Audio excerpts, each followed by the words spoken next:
toxic co-workers, gossiping, criticism, passive aggressive behaviors. Ugh. If you're a Christian, it can feel even harder because you want to respond with love, with no anger. I get it because I've been there. Let's get into today's video.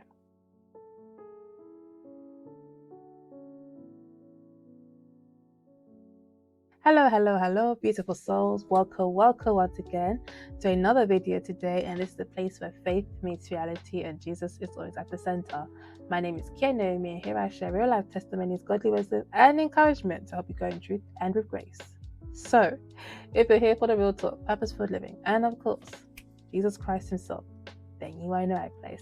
You're right where you belong. So in today's video, we are going to be talking about dealing with toxic people at workplace as a Christian. And this is a personal struggle for me. And this is something very relatable to me because this is an ongoing situation in my current workplace, especially. Because it's one thing, since working in my workplace, I have dealt with more toxicity than I've had in my previous workplace. And I think my previous workplace wasn't even that bad until towards the end because of other issues following on like a couple of years later, right? With this workplace is something else. And it's honestly, I think I want to say it's because, well, one, more challenges during the day, because I'm not just working nights now. I'm working during the day shift where you are now dealing with, a couple of co-workers, right? When I was working night shift, there was literally just the two of us at night. There really wasn't much toxicity at night for the most part. Yes, we had a few hiccups here and there. I've spoken about my few experiences with some interesting people whilst working at night, but it wasn't intense, right? Mind you, when I would see people during the daytime, it was usually just for briefing, and then I'm off to go home whilst they are starting their shift.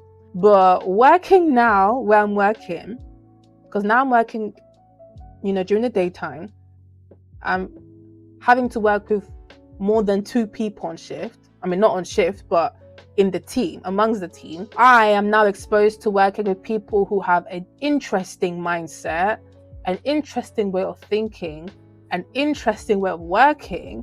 Is like a battle between responding with love and not allowing certain negative things to get to you, or allowing certain things to get to you and then responding with emotions, which I will get to in a bit. I remember feeling frustrated, feeling drained, even questioning if I was doing something wrong. Some colleagues seemed to enjoy the drama. And one thing about me, I want to say I'm an empath, but I guess I can use the word empath. I easily absorb people's emotions, energy in some cases, where if I'm around someone that is always toxic or that is always moaning and complaining about certain things, it's gonna get to me. It's gonna affect me in a negative way. If I am hanging around with someone that's has a positive vibe to them, are always happy, always cheerful, that is always, is always encouraging me and motivating me and all that stuff, it's gonna make me feel good, right? That's just how I am, right? During the time of me working where I'm working right now, I've had people come to me complaining about, oh, this person did this person did that, this person's not doing the job properly, this person did that, and this, and this and that and the third. And I'm taking it all in. I'm absorbing what they are dishing out to me. They come running to me as if I'm the therapist. For some strange reason, people seem to come to me and just vent their frustration to me. And I didn't understand why at the time until someone actually mentioned it to me, is that the reason why certain people come to you and keep on coming to you when it comes to their problems is because rather than me just shutting them down, not shutting them down, but just putting it on a quick stop or telling them, okay, you need to do this and be about with your business, you low-key kind of entertain them. So rather than just stopping them or giving them a reality check, if I can put it that way, You allow them to speak, which isn't necessarily a bad thing, but you low-key somewhat entertain the conversation, entertain the gossiping, if I can put it that way. And it's funny because I've spoken about gossiping in another video, and I've spoken about how this girl was gossiping and running to me and this and that and the third. But anyways, that's that. There are people that enjoy the drama, they enjoy the gossiping, or they would be, undermining others. At first, I would react emotionally, and there was times when, I would even try to avoid certain people just because of what happened, even though for the most part it's never that serious, right? But things like that only makes it worse. For me, let me tell you guys a little story. I had a couple of people in my workplace that would come to me complaining about this person, that person, the next. And that was really starting to get to me. I've had people say certain things about me and how I'm working that was getting me vexed, right? So I would allow these things to get to me and these things to affect me. And then I would also have people adding more, Maggie Cube spices in my ears to get me even more irate, right? And that honestly really started to put me off from working in this workplace from the very start. Mind you, when I even joined my current job, I joined in the midst of the chaos. It was me and this other guy, 2 new duty managers joining the team. And we had two, I guess, old duty managers that were already existing employees in the company. So it almost felt like, it was new team against the old team, when really and truly me and this other guy that we joined together, pretty much, we don't care about taking their position. We couldn't really give a rat's backside, if I could put it that way, right? And but I felt like the team were low-key threatened by us joining, which I felt like caused a bit of a conflict that really shouldn't have happened, that really shouldn't exist. And I would say a conflict from their side, because me and this other guy, we couldn't care less. We just came to work and that was it. We were learning things by ourselves, out of common sense, out of previous experiences. We were just kind of winging it, right? Because we weren't really being trained or taught to do things the proper way, like those duty managers were saying that we weren't doing their job properly, but at the same time they weren't teaching us. So it was like we're kind of figuring things out. So we're hearing things about us behind the scenes, but we're just keeping it, like we're just doing our own thing. But I can see he's getting a bit pissed off about it. I'm obviously getting pissed off about it, because like, you guys are complaining about us, you guys are criticizing us, you guys are gossiping, but no one's really training us, no one's really teaching us these things. So I remember like coming to my manager, who's also my friend. Keep in mind, this manager of mine, we've actually worked before. He was actually my night manager before he moved to a different property, and then he left that job and then joined this current workplace, but not just as a manager, but he's now low-key my boss now, which crazy, right? And anyway, I've had to express a couple of things to him, and I've shared to him like my concerns and how that's really getting to me and how that's really made me, a bit irate, a bit pissed off about certain things. He literally told me, he was like, look, I have to be honest with you, not just as your manager, but also as someone that knows you personally. And he said to me, you have a habit of entertaining gossiping and just drama that happens at work, which affects your ability to do your job as your duty manager, where you now feel like you are not doing your best, you're not doing good enough, right? And it's affecting you because you are allowing outside noise to get to you. Even you get upset over things that isn't that serious. It isn't that big of a deal, but because you've allowed outside noises, because you've allowed certain people drilling negativity in your ears, you have consumed all of that, and you're now, that because of that is allowing you to, it has affected your ability to do your job. You are looking yourself, you are what's the word that he used? Basically saying that I'm underestimate myself. When mentioned, they'll criticize certain things and things of that nature, rather than just being like, okay, let me just, focus on me, do better. I'm allowing that to get to me, and I feel it. Like, I feel that you are underestimating yourself, you are undervaluing yourself. And he said that to me, and he's like, you really need to stop, because this is clearly affecting you at work. This is clearly affecting you. And I'm not gonna lie, when he said that to me, I was like, me? Entertaining gossiping? I'm the same person. I made a video literally like a couple of months ago talking about why you should stay away from gossiping. Me? Entertaining gossiping? Me allowing these, drama to get to me? I was like, no. I'm not gonna lie yet, that when he was telling me that, I'm not gonna lie, I felt a bit salty about it, because I was like, why would he say that? Why would he say that? He should know me. I would never. But he's worked with me long enough, and he had seen a pattern, not just in this workplace, but in the previous workplace. And sometimes, as crazy as it sounds, sometimes it takes someone to know you to tell you the honest truth. There are two types of friends, right, that we may have in our life. You have friends that will always hype you up. Even when you're wrong, they will always hype you up, right? But then you also have another friend that will be honest, be transparent with you. Then obviously they're not going to be like a meanie about it, but they're going to be honest with you and basically bring you back to reality and hold you accountable. And I feel like these are the type of friends that you need to have in your life, right? And he was very honest with me. He was like, I think you need to work on certain habits that is affecting you at work, not just at work, but personally as well.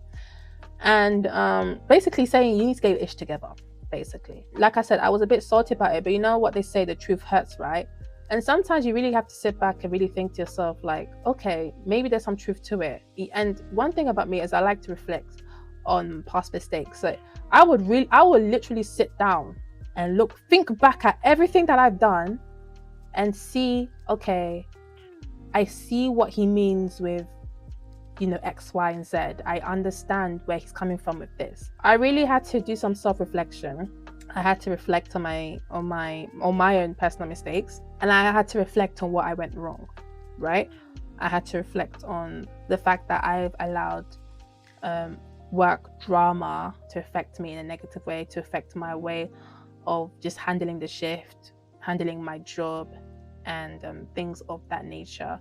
And I remember even just like feeling I just felt crap about myself. Like I felt like I wasn't doing enough. I felt like I wasn't doing enough to the point where I gave him my resignation letter, which is another story for another time. But I gave him my resignation letter because I think I got to a point I just felt overwhelmed. I felt like I had to impress people. I felt like I had to please people. I think I almost became like a people pleaser. Like when people vent to me, I wanted to be that friend, that colleague that they could run to.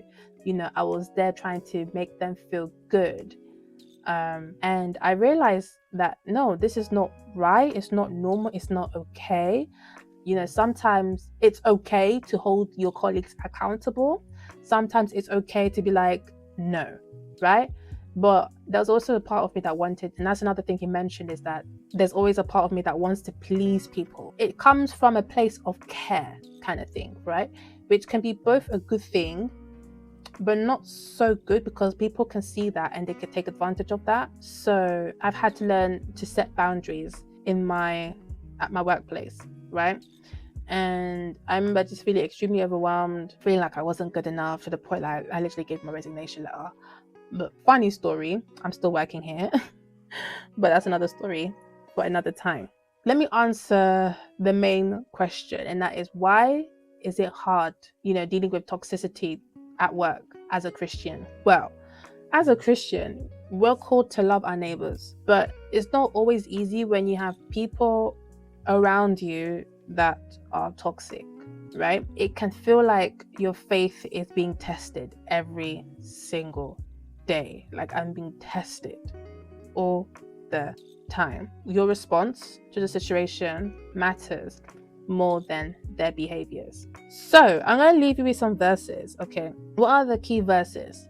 Well, the first verse for today is Romans chapter 12 verse 18. If possible, so far as it depends on you, live peaceable with all. In the book of Matthew chapter 5 verse 44, it says, but I tell you, love your enemies and pray for those who persecute you. These verses aren't saying that it's going to be easy, but it shows us how God wants us to act even when others are difficult, right? Rather than please people just for the sake of pleasing, to be on the good books, hold them accountable with love and call it a day. If they are not happy with that, it says a lot about them than it does about you. If someone says something, oh, this X, Y, and Z, pull them aside and be like, listen, what you did wasn't the best choice. It wasn't the right thing.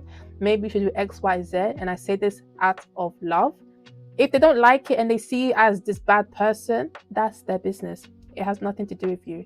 Just know that you've spoken to them with love, and you go about your business. They could either take it or leave it. If they want to be angry at you for holding them accountable, it says a lot about them than it does about you. We're not always going to please people, and that's something that I've had to learn. I'm not always going to please people, and that is okay. So here's the things that I've learned throughout my journey of working with toxic people, because unfortunately, yes, I am still working in my current workplace. I withdrew my resignation letter, but yeah, I am still working at a toxic place. And you're probably wondering, wait, why are you still working in a toxic environment around toxic people? Why did you withdraw? Why did you withdraw your resignation? That's another topic for another time. We'll get to that in another video. But yeah, I'm still working there. Since my serious meeting with my manager / friend, right? I've learned that I need to set healthy boundaries between me and my colleague. Whatever issues or problems that they want to share with me, look, I'm all ears, right? But it's okay to limit the interaction. It's okay to be like, okay, I understand where you're coming from. You can give your advice, X, Y, Z, and then call it a day. But don't allow that to get to you, to consume you. And that's something that I've had to learn, is that to learn to set boundaries and to know when to say no. To know when, like, enough is enough. When someone's, moaning and complaining about, oh, this person did this person did that, learn when to be like, no, learn when to step away. Yeah, learn when to step away. I've had to put myself, there was time where I was put in a situation where people were just moaning about this person, complaining about that person, and I've literally had to tell them, guys, if you're not happy with what this person did, go and speak to the manager. If you don't appreciate what this person said about your work ethic or whatnot, go and speak to the manager.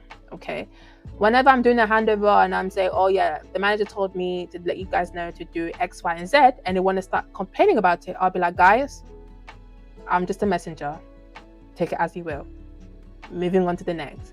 So I had to get to a point where I had to now set boundaries, know when to end the conversation and just call it a day. Because one thing I'm not going to allow them do is to put me back to where I was when I was feeling drained mentally and just feeling down, pissed off. Every time coming into work, pissed off, leaving work, pissed off. I don't have time for that. I don't have the energy. So I've had to limit that. I've had to limit interaction with people and just keep it strictly work. If we're going to talk, we're going to talk about generic stuff, like just stuff non-related, right, to work. I don't want to talk about other people and how they're not doing their job properly. I don't care. I generally don't care. If I'm not happy with what this person is doing, I'm going to take it to my manager. I'm not going to go and tell someone, oh yeah, she did this and that and the third. I'm not doing that. I don't have the time, right? I'm not doing it. Another thing that I've had to learn, sometimes you have to pray, not sometimes, try to pray about it, right? Pray for them, not just for peace in your heart, but for their own transformation. Pray that they will change and do better. Number 3 is keep a record if necessary. Facts helps if you need to escalate the issues. I have gotten to a point where I'm literally have to report everything, almost everything that I do, especially if it's something that like an issue that happened during the day that I had to resolve or I had to deal with, I would literally note it down, write it, even like send my manager an email, just so that he knows to be aware of if in case it comes up on the next shift or the next day. So I would literally report everything. There was an incident that happened that the fuse went off in a guest room, right? I went to the fuse by the corridor to see maybe the fuse switch was flipped the opposite direction. It was fine. So I knew that it must be coming from inside the room. It may be the electric box. There's something up with that and it needs to be, reset. I don't know where it is because it hasn't been shown to me. And I was like, listen, when it comes to electricity, I'm not trying to mess with those stuff. So I left it. I handed it over to the night shift and I informed the night manager of the situation. I told him, look, the room so-and-so there's no lights in there. I've moved her to a different room for the night. She still have 4 nights with us. So if you can maybe get maintenance to do it in the morning. But then he said to me, oh no, I actually know where the fuse box is. I'll go and sort it out myself. I didn't think much of it. I messaged my manager, aka my friend as well. I messaged my manager. I let him know of the situation. I didn't go into detail, which my mistake. I didn't go into detail because it was quite late and I was like 11. It was almost midnight at this point. So I said to him, I'm not going to explain too much, but it's on the handover. So when you come on shift, you will see it. And I'm sure the night team will explain it to you properly. I wished him good night. And that was that. So he had seen the message, didn't message me, which is fine. I don't expect him to message me anyways. And he goes to work now. The maintenance go to check the room and they've seen that the fuse box was left open. And obviously that's a health hazard, right? So they messaged the housekeeping manager, they messaged the hotel manager, they messaged the front of house manager, my manager, aka my friend as well. They messaged the duty managers as well.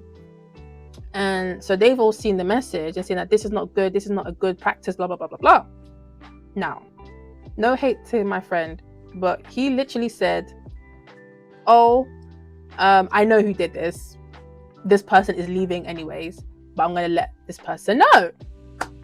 Now, if I remember correctly, I'm the only person in the front of house team that is resigning or that was leaving. And I'm not gonna lie, I was a bit taken back because I was like, excuse you, you're gonna just out me out like this?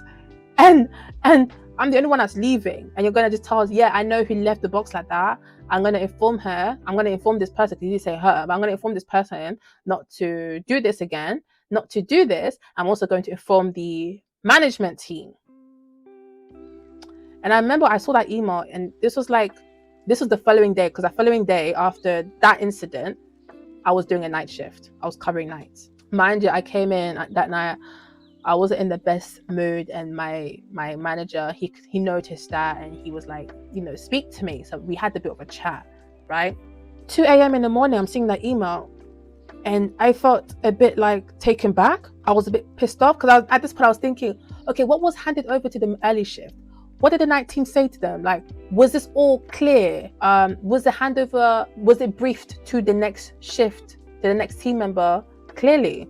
So I was a bit mad. And it doesn't look good when they say, because knowing obviously a couple of people at this point knew that I was leaving. So to see that, oh yeah, this person, yeah, I know who is responsible, this person's leaving. I was like, excuse you. And what did I do? I sent a whole email to let them know of like, no, actually, I didn't leave the fuse box. I didn't even go in the room. Right, I did go in the room. That's a lie. I did go in the room to see if I could find the fuse box, but I couldn't find it. Come to find out the fuse box is hidden behind one of the cupboards. How am I supposed to know where the fuse box is? And I wrote a whole email. One thing about me, when I'm not happy, I'm going to write a whole paragraph. So I wrote a whole email to clarify what happened that evening on my shift, so that it's clear to them. And I told them I would appreciate it next time if you would come to me for clarity, rather than assuming that it was me that left the fuse box open like that, right? And I left that at that. And then shortly after, I get an email from, not an email, I got a text message from the night manager telling me that, oh, I saw your email, and then I realized, oh, you weren't actually forwarded in the previous email that they sent. Come to find out that he actually cleared my name because he had noticed the email that was sent during the day. He had cleared my name to say that, oh, it wasn't me that did it, it was him. He's the one that left it because the guest actually said to leave the box open like that. So he cleared my name. He said he was never going to allow me to go down like that. So, and he told me that everything was handed over to the early shift properly. But I'm just like, okay, someone's lying to me, because who's not doing their job properly? So then that morning, I also messaged my manager and I told him, I've sent him an email, but I also messaged him privately and I told him, like, I don't appreciate you outing me like that. Like, that's a kind of disrespectful on his part. Like, you should know better, man. But then he said, yeah, I know, I cleared. Yeah, he sent me the message. It's all done now. Like, it's cleared that I've cleared up with the maintenance guys. And I was like, yeah, but you clearing it with the maintenance is one thing, but you need to speak to me about it as well before even coming up with that ridiculous email that you sent earlier. Like, you need to clear it. You need to come to me with clarity first, knowing the fact that I was the last person to deal with this before handing it over to the night manager. Like, you could have just asked, right? But anyways, it's all good. I let that go. I let that situation slide. I didn't hold that against him. Like, it is what it is. But a situation like this is, I like, it taught me that I have to record everything that I do. I have to report, because when you're working in an environment like that, filled with toxic people and people that are so quick to throw you under the bus, because there's been a couple of times where I've been thrown under the bus just because I don't speak much. I'm not really a confrontational person. I do my thing, and I be about my business. It was easy for people to throw me under the bus, right? And there's been a couple of times where people would throw me under the bus and I've had to defend myself. So it's gotten to a point where now I have to report whatever I'm doing. Every situation that seems serious, even if it's small, I have to report it, because, in case an issue arises, I have the proof, I have the evidence to show that I did X, Y, and Z. Whatever I've been accused of, that wasn't me. So I have to keep records. I have to stay professional, and that's another thing. That's the fourth point, is staying professional when working in a interesting environment like the one I'm working in right now. You have to stay professional. Focus on work. Focus on your job. Focus on your task at hand, and not the drama that may be circulating within the team. I refuse to get myself involved in drama. I refuse to listen to drama. And even if I do listen to drama, I refuse to entertain it. I will just listen and I'll be like, okay, cool. Never allow that. I do not want that to affect me. I don't have the time. I don't have the energy. I wasted enough energy on the drama that happened, like, between the month of late November to even recently, right? It's just now that I'm just like, not now, but it's now been like, what, 2 to 3 weeks where I'm just like, I don't care anymore. I have other issues in my life that I need to deal with. The drama at work isn't one of them. Like, I don't care anymore. And funny enough, some of those people that were so intertwined with the drama, with gossiping and all that stuff, they've actually left. We still have a few problematic people at work, but I'm basically leaving them in their lane. I'm just trying to stay professional. It shows how serious you are and you're not here to play around, right? So it's always important to stay professional. Don't take it too personal, because at the end of the day, the last thing I want is for you guys to take work home with you. I've had to unlearn certain toxic habits, and I've had to learn to not take work home with me. So whatever issues that I have at work, whatever issue that may have happened at work, I leave it at work. It stays at work. Once I'm home, I don't want to talk about work. I want to keep things just chill. Last but not least is seek support. Talk to a trusted mentor, friend, or a pastor. Anyone that you can trust. If you want to speak to a family member, speak to them.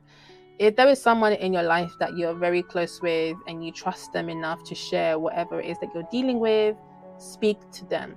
I have a friend who love and care for 2 bits, but I low-key feel like when speaking to her about work-related stuff, because she was also going through work stuff, it was kind of like trauma dumping on each other when it comes to work. And I felt like low-key it wasn't helping the situation. So whenever she asks me now about work, like I try to just keep it short and then leave it at that. To be honest, I don't want to talk about work to her, not because I don't want to or I don't trust her. It's just the fact that I know how she gets when she talks about work. She gets very upset. We both get upset, we get pissed off, and that kind of like ruins our day. And, you know, I just felt like we're not good. It's not good for the 2 of us to talk about work and to allow that to affect us. So, you know, that's why I've gotten to a point where I've had to keep things short with her. Like, I'll tell you, yeah, sure, I have issues here and there, but then I would cut it short and then move on to the next conversation, because the last thing I want to do is talk about work outside of work, right? I want to talk about other things as well. So, but you know, it's also okay to speak to someone that is level-headed when it comes to these situations. Someone that doesn't constantly trauma dump or, you know, is like too, I don't know, not invested, but someone that's too emotional, right? I want to consider I can be quite emotional to a certain extent, which isn't always a good thing. So it's nice. And when I'm emotional, I can sometimes be impulsive with my decisions, which is not a good thing. And that will be a video for another time. We're going to talk about impulsive behaviors in another video. So it's always nice to speak to someone who is level-headed, who thinks with logic, who's more realistic, and who's honest with you as well. And someone who you can trust, someone who you can be honest with. For example, I don't speak to him too much, just because, you know, him being the manager, him being my boss, is put our friendship in a very weird dynamic, because he's not just my friend now, he's now my boss. So I feel a bit weird coming to him for support, but then at the same time he's my manager, so if I need support, he's the first person I guess I could go to. But also on top of that, he is someone that is very level-headed. Like, he knows how to separate personal with business, and he knows how to be very straight, very honest with you, and tell you for what it is. So if you can find a friend like that who can be honest, hold you accountable, who isn't afraid to hold you accountable, but at the same time encourage you and motivate you and help you out and give you the support that you need, speak to those types of people, right? Here, this is the part where I give you a bit of encouragement and a bit of hope, okay? Dealing with toxic people isn't always easy, but God sees your efforts to respond with love, patience, and integrity. Your faith will grow stronger through the trials, and your examples might even inspire others to change their ways. Comment down below, have you dealt with toxic co-workers, and if so, how? How did you deal with I can't even speak English now. How did you deal with the toxic co-workers? You know, how did you handle it? How did you handle the situation? Please, please, please do share your stories in the comment section below so we can help each other out. We can encourage one another to stay faithful even in difficult environments. If this video has spoken to your heart, if this video has touched your soul, please do give this video a thumbs up. Share, comment, and subscribe, guys. Keep walking in faith. Stay rooted in the word of God. So please, do read the Bible. Don't be slacking, guys. Don't be slacking. And remember that your life story is still being written by the author of drama, please, life. Yes. So I'll leave you guys to it. You guys take care, stay blessed, and remember one thing, guys. Remember one thing. Jesus really and truly loves you. Don't keep him waiting. And I'll see you guys, God willing, in my next video.